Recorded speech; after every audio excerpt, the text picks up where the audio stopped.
We're still working on our negotiating blueprint. We're going to add another level to it because we're going to be talking about the 3 stages of negotiating. A good friend of mine, a mentor to me in negotiating, Mr. Robert Laser, first informed me of the 3 stages of negotiating, so I thank him for this. I'll tell you what he was talking about.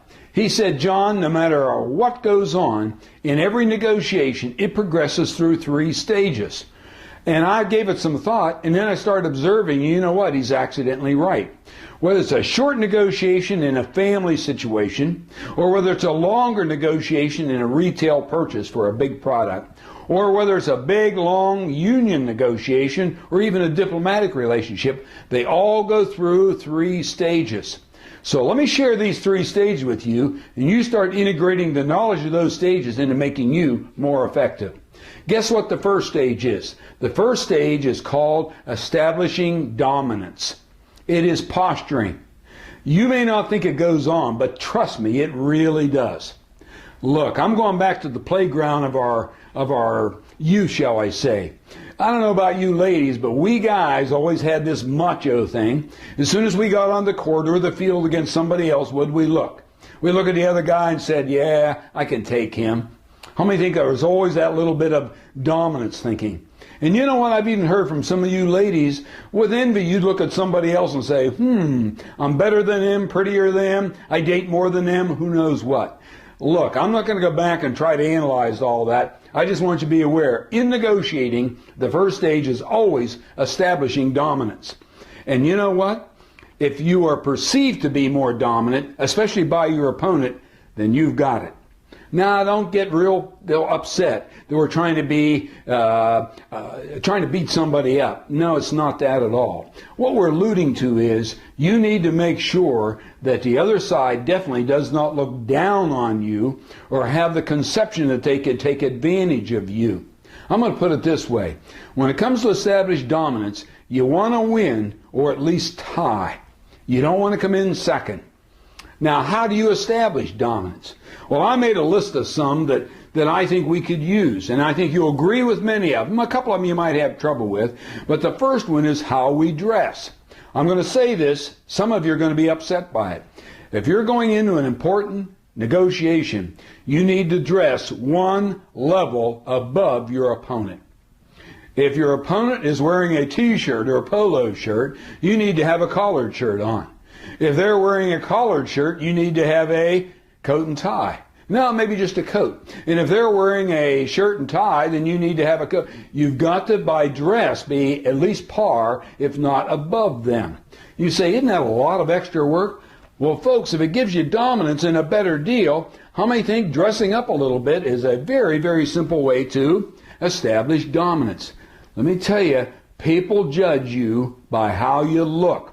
So you need to look crisp, you need to look sharp, you need to look to be on your game. How many think your handshake has a lot to do with established dominance? None of this little wash rag, dead fish handshake. You need to grab a hold of them. Your voice, your tone, your spirit, the way you walk. I think all that is part of dominance. Your expertise or your experience. You don't want to be braggadocious, but you want to let them know, I've been here before, I know what I'm doing. Not bragging. Just making sure you let them know, I've been through this process. I know what I'm doing. Here I am again. I hope it's like the last time, and so on. You could also bring somebody with you. You'd be surprised how that works. Years ago, I read an interesting book written by Robert Ringer. It was entitled Winning Through Intimidation. I thought the book was really, really odd. Matter of fact, I didn't even like it, and I certainly didn't like his procedures. But let me tell you what he did, and this did work. He was into commercial leasing. So anytime he went into a negotiation, guess who he brought with him? He brought along his secretary, his accountant, 2 attorneys, and a personal advisor. Here he comes in with his entourage. How many think he looks intimidating just coming in the door? And these people, frankly, said very little. He did all the talking, but they were intimidated by all the entourage. Now, I'm not sure we're going to go that far. Matter of fact, please don't go that far. But could you take somebody else with you? The somebody else could be your neighbor, your brother-in-law. It could be your spouse. And they're going to say, what do I do? The answer is, do nothing. Just stand there, look like you're not going along with anything. That's a little bit of that dominance thing. Your voice, your expression, your attitude. It could be interruptions. This is a little bit conniving. I'm a little bit shaky on this one, but I've seen it done, and it works effectively. You can establish dominance where, right in the middle of a discussion, you say, "Excuse me, I need to make a call." Excuse me, I have to make a call? What do you think that is? It's a little bit posturing. I am so important that I'll interrupt a discussion with you peon, to go make a call. Now, I don't like that, but if your phone rings during a negotiation and you take the call, all you can say is, "Excuse me, I really need to take this." How many think you're making the other person wait? That waiting, that is establishing dominance. Now, here's one I've seen used on me. I didn't realize it till it was done, and I'm embarrassed to tell you it worked. And that is faking illness. I went into a negotiation once in Philadelphia, walked into the room, and there was the fellow I'm speaking to, and in front of him was a Kleenex box, a box of NyQuil, a box of cough drops, an inhaler, and he was just faking this cold, and through the whole program, he just looked terrible. You know what? He may have had a cold, but because I felt sorry for him, I started to go easy on him. He established dominance over me by having me feel sorry for him. Now, I would strongly recommend you don't fake an illness to do that, but watch out. How many think each of these dominant strategies very well may be used against you? So what's the first stage? The first stage of negotiating is posturing. It is establishing dominance. You've got to be strong. That's what we're looking for. Here comes stage 2. Stage 2 is hard bargaining. Now, wait a minute, let me explain. Hard bargaining is a whole lot more than just throwing out a proposal, a counter proposal. You're bantering back and forth. When it comes to hard bargaining, there's a lot more going on. These dynamics include something like asking a lot of probing questions, very tough questions, and open-end questions where you try to get the other side to talk more and more, explain more and more, defend more and more. What are you trying to do? You're trying to uncover information. And you know information gives you knowledge, and knowledge gives you power. You're also trying to determine motivation. Where are they coming from, and how badly do they want this deal? If they're not talking and you're not probing, you're not going to find out what their motivations are. And you know what else you're looking for? Vulnerabilities. You're trying to see if there's any weakness, any little indication there that you say, wait a minute, they really do need the deal. Their business has been off and they've got a quota they've got to make. Now that I know this guy's going to make a quota, I could use that to my advantage of being a little bit more aggressive, maybe slowing down and having him become more vulnerable. So wouldn't it be great to find more information, find their motivation, and test for vulnerabilities? You know what you're really doing? You're testing for their strengths and their weaknesses. Strengths and weaknesses.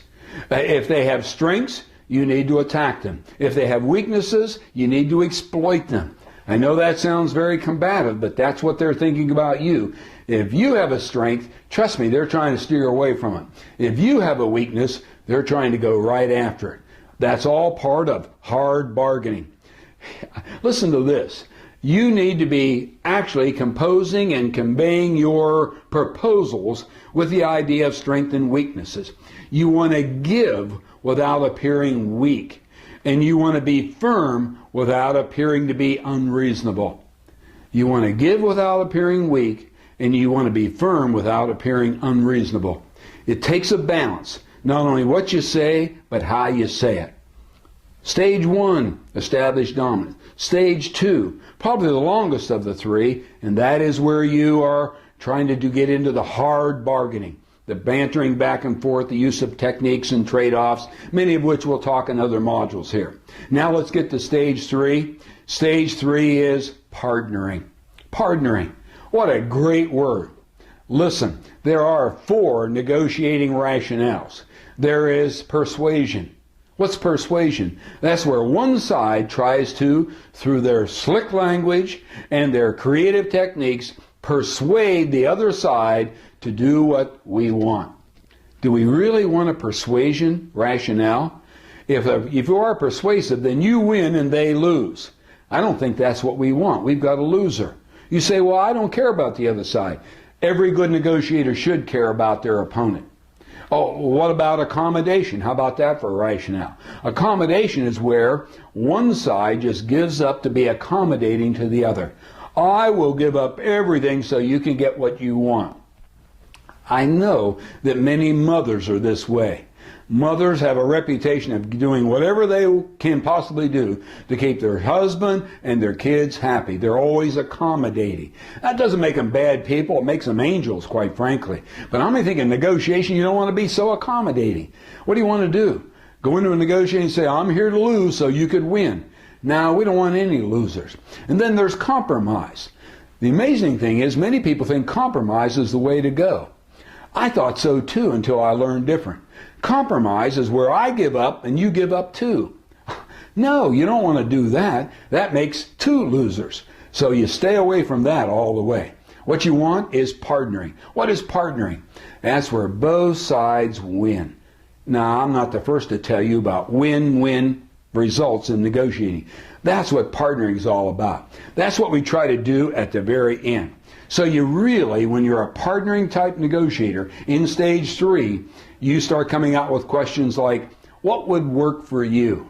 Well, you know what? I think we're getting very, very close. What can we do? Or I like this one. What are we missing?